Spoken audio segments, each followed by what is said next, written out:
Horror कहानियां थी। काला जादू।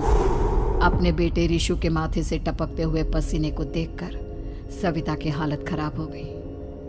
ऐसा आज पहली बार नहीं हुआ जब रिशु नींद से घबरा कर जागा है। हाय मेरा बच्चा, न जाने किसकी नजर लग गई है तुझे। जब से मेरे बच्चे ने 10वीं के एग्जाम में स्कूल टॉप किया है तब से रोज बुरे बुरे सपने आने लगे हैं। हाँ माँ, मैंने आज फिर से एक काले साए को देखा। वो यहीं मेरी आंखों के सामने खड़ा था। माँ मुझे बचा लो माँ। वो मुझसे कह रहा था कि मुझसे बदला लेगा। माँ कहीं ये प्रशांत। चुप कर, कैसी बात कर रहा है? दोबारा उसका नाम मत लेना। तुझे पता है ना, उस प्रशांत ने आत्महत्या कर ली, तो बार बार उसका नाम मत लिया कर। मम्मी, क्या सच में प्रशांत ने आत्महत्या की थी? चुप कर, बहुत सवाल पूछता है आजकल। और फिर रात के वक्त सविता के पूरे घर में एक अजीब सा काला धुआं छाने लगा। गहरी नींद में सोई सविता की जैसे ही आंख खुली उसका दम घुटने लगा। वो दौड़कर रिशु के रूम की तरफ गई जहां उसके दरवाजे पर घूमती एक काली परछाई देख वो बुरी तरह से घबरा गई। कौन है वहाँ? कौन है? सामने आओ। ये मैं हूँ, तुम्हारी काली करतूत।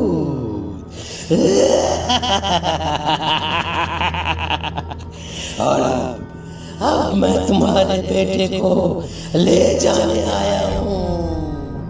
नहीं, मेरे बच्चे को छोड़ दो प्लीज। मेरे रिशु को कुछ मत करना।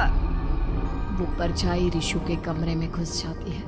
सविता भी उसके पीछे पीछे दौड़कर जाती है और देखती है कि अब वो साया साफ नजर आ रहा था। वो सर से पैर तक खून में सना हुआ था और उसके शरीर के सारे अंग कटे फटे हैं। क्या चाहिए तुम्हें? तुम जो बोलोगे मैं करूंगी, लेकिन मेरे रिशु को छोड़ दो। उस परछाई ने रिशु को गर्दन से पकड़कर दीवार के सहारे हवा में उछाल दिया। रिशु जोर जोर से चिल्लाने लगा। माँ बचाओ मुझे, बचा लो माँ, ये मुझे मार डालेगा। माँ मुझे बचा लो माँ। नहीं ऐसा मत करो, मुझे मार दो लेकिन मेरे बच्चे को छोड़ दो। मैं तुम्हारे आगे हाथ जोड़ती हूँ। वो परछाई रिशु को जमीन पर गिरा देती है और अचानक वहां से गायब हो जाती है। रिशु, मेरा बच्चा, तू ठीक तो है ना? कुछ बोल बेटा, क्या हुआ है तुझे? मैं ठीक हूँ माँ। क्या हुआ था यहाँ पर? कुछ नहीं बेटा, कुछ नहीं। तू परेशान मत हो। हम कल ही गांव के बाहर जो तांत्रिक महाराज रहते हैं उनके पास चलेंगे। ठीक है माँ, हम जल्द ही उनके पास चलेंगे। मुझे बहुत डर लग रहा है माँ। ये बार बार मुझे डरावने सपने आना, ये सब हमारे साथ क्यों हो रहा है माँ? अगले दिन सविता अपने बेटे रिशु को लेकर गांव के बाहर तांत्रिक के पास जाती है। जिस जगह पर तांत्रिक रहा करता था वो जगह बहुत डरावनी थी। चारों तरफ कंकाल और खूब भूतियां नजर आ रही थी। गांव से दूर वीराने में उस जगह पर जोर से आंधी चल रही थी। रिशु ने डर कर अपनी माँ का हाथ पकड़ लिया। माँ मुझे बहुत डर लग रहा है। ये कैसी जगह है? देख बेटा, हमारे साथ जो कुछ भी हो रहा है उसका इलाज सिर्फ और सिर्फ ये तांत्रिक महाराज ही बता सकते हैं। अब यही है जो हमें प्रॉब्लम से बाहर निकाल सकते हैं। जैसे ही सविता और रिशु तांत्रिक की झोपड़ी के अंदर पहुंचे, वहां का नजारा देखकर उनकी आंखें फटी की फटी रह गई। तांत्रिक की झोपड़ी के अंदर कई सारे लोग अपनी गर्दन घुमा घुमा कर जोर जोर से चीख रहे थे।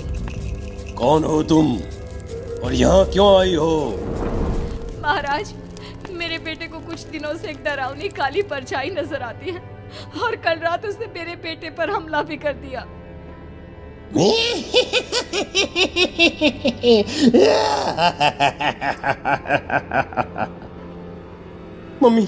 मम्मी हमें यहाँ से चलना चाहिए।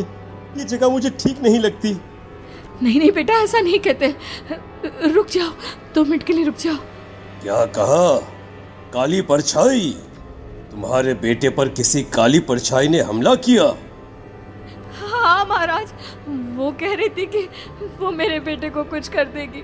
कोई उपाय बताइए महाराज, मेरे बेटे के साथ कुछ गलत नहीं होना चाहिए।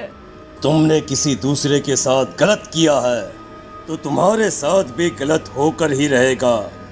तुमने किसी की जान ली है, किसी को मार डाला है तुमने। नहीं महाराज, मैंने ऐसा कुछ नहीं किया, मैंने किसी की जान नहीं ली। मुझे कोई उपाय बताइए। लगता है तुम इतनी आसानी से नहीं मानोगी। मैं तुम्हें अभी उस काली परछाई से मिलवा देता हूँ और वही सारा सच तुम्हारे सामने लेकर आएगा। सविता और ऋषु ने डर के मारे अपनी आंखें बंद कर ली। तभी अचानक तांत्रिक की झोपड़ी में अजीबोगरीब आवाजें गूंजने लगी। सविता और ऋषु बुरी तरह से कांप रहे थे। आंखें खोलो और अपने सामने देखो। क्या यही है वो जिससे तुम कल रात को मिली थी? बताओ मुझे। हाँ, इसने कल रात मेरे बेटे के ऊपर हमला किया था। ये उसी लड़के की भटकती हुई आत्मा है जिसे कुछ दिन पहले तुमने मार डाला था। मम्मी ये महाराज क्या कह रहे हैं? क्या सच में आपने किसी की जान ली है, किसी को मार डाला है? अगर हाँ तो बताइए ना मम्मी, किसको मारा है आपने? किसको? तुम्हारी माँ इतनी आसानी से सच नहीं बताएगी बेटा। इसने एक बच्चे की जान ली है। कहीं उसका नाम प्रशांत तो नहीं महाराज? वो मेरा दोस्त है, मेरा मतलब मेरा पड़ोसी है। सही पहचाना। देखा सविता, तुम्हारा खुद का बेटा भी जानता है कि तुमने किसी के प्राणों की बलि चढ़ा दी और इसीलिए अब उसकी बुरी आत्मा तुम्हारे घर में भटकती है। मुझे माफ कर दीजिए महाराज, मुझसे बहुत बड़ी गलती हो गई। प्रशांत हमारे पड़ोसी का बेटा था। हर बार उसके नंबर मेरे बेटे से ज्यादा आते थे और इसलिए मैंने उसके कमरे के बाहर काला जादू किया था, पर मुझे नहीं पता था कि वो मर जाएगा। तुम्हारे उसी काले जादू वाली गुड़िया के अंदर एक बुरी आत्मा थी जिसने उस बच्चे के दिमाग पर बुरा असर कर दिया और उसी की वजह से उस लड़के ने अपनी बालकनी से कूदकर आत्महत्या कर ली। इसकी वजह सिर्फ और सिर्फ तुम हो, तुम। नहीं महाराज, जो कुछ भी हुआ मुझे नहीं पता था कि प्रशांत अपनी जान दे देगा। प्रशांत की आत्मा इस वक्त तुम्हारे सामने खड़ी है, हमसे बात करना चाहती है। बोलो क्या कहना चाहते हो? मैं जीना चाहता था, बड़ा होकर कुछ बनना चाहता था। आपके बेटे से मुझे कोई परेशानी नहीं थी। अरे वो तो मेरा अच्छा दोस्त था।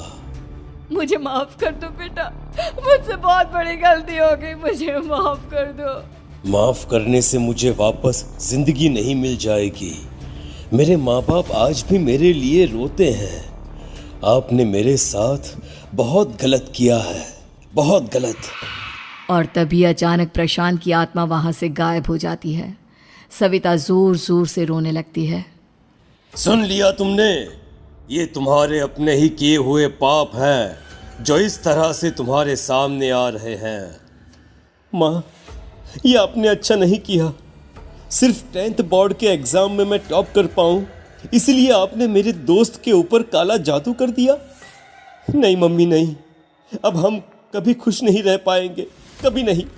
मेरे दोस्त की आत्मा को कभी शांति नहीं मिलेगी मम्मी, कभी नहीं। लेकिन मैंने जो कुछ भी किया सिर्फ तुम्हारे लिए किया। वो लड़का हमेशा फर्स्ट पोजीशन पर आ जाता था और इस वजह से हमेशा तुम्हारे मार्क्स कम पड़ते थे।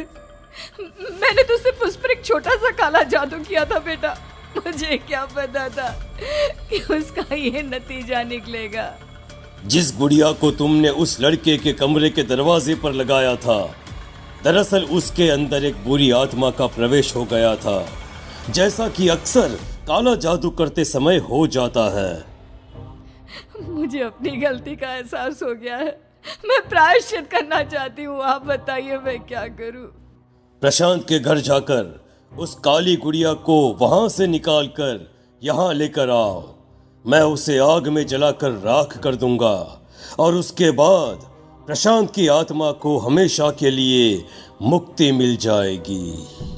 अगली रात सविता चुपचाप अपने पड़ोसी प्रशांत के घर जाती है। प्रशांत के माँ बाप प्रशांत की मौत के बाद उस घर को छोड़कर हमेशा के लिए वहां से चले गए थे। जैसे ही सविता उस घर के अंदर कदम रखती है, उसका सामना अजीबोगरीब हैवानियत से भरी आवाज़ों से होने लगता है। ऐसा लग रहा था जैसे कोई बुरी तरह से चीख रहा हो। सविता जैसे ही प्रशांत के कमरे के बाहर पहुंचती है, वहां पर लटकी हुई गुड़िया के शरीर से खून टपकने लगता है। ये क्या हो रहा है? इस गुड़िया के शरीर से खून क्यों टपक रहा है? सविता हिम्मत करते हुए उस गुड़िया को वहां से उतारने की कोशिश करती है, लेकिन तभी अचानक से बहुत भयानक दिखने वाली औरत उसकी आंखों के सामने आकर खड़ी हो जाती है। मैं यहाँ से कहीं नहीं जाऊंगी, और अगर तूने मुझे यहाँ से हटाने की कोशिश की तो मार डालूंगी मैं तुझे। नहीं नहीं, मुझे तुम्हें यहाँ से ले जाना ही होगा, नहीं तो मेरा बेटा, उसकी जान को खतरा है। मैं तुम्हें नहीं छोड़ सकती। अगर तुम्हारे अंदर हिम्मत है तो मुझे इस घर से बाहर ले जाकर दिखाओ। और ऐसा कहकर वो औरत सविता के ऊपर हमला कर देती है और उसे हवा में उछाल उछाल कर जमीन पर पटकती है। लेकिन तभी अचानक मौका देखकर सविता अपने हाथ में ली हुई सुई उसके हाथ में चुभो देती है। हाथ में सुई लगते ही वो औरत जमीन पर तड़पने लगती है। ये क्या किया तूने? ये क्या कर दिया? तुझे ऐसा नहीं करना चाहिए था। तांत्रिक ने मुझे कहा था कि तुझसे जीतने का सिर्फ यही एक तरीका है जिससे मैं अपने पापों का प्रायश्चित कर सकती हूँ और अपने बेटे की जान बचा सकती हूँ। और उसके बाद वो डरावनी दिखने वाली औरत एक छोटी सी जादुई गुड़िया में तब्दील हो गई और सविता ने उसे ले जाकर तांत्रिक को दे दिया। तांत्रिक ने जादुई गुड़िया को आग के हवाले कर दिया।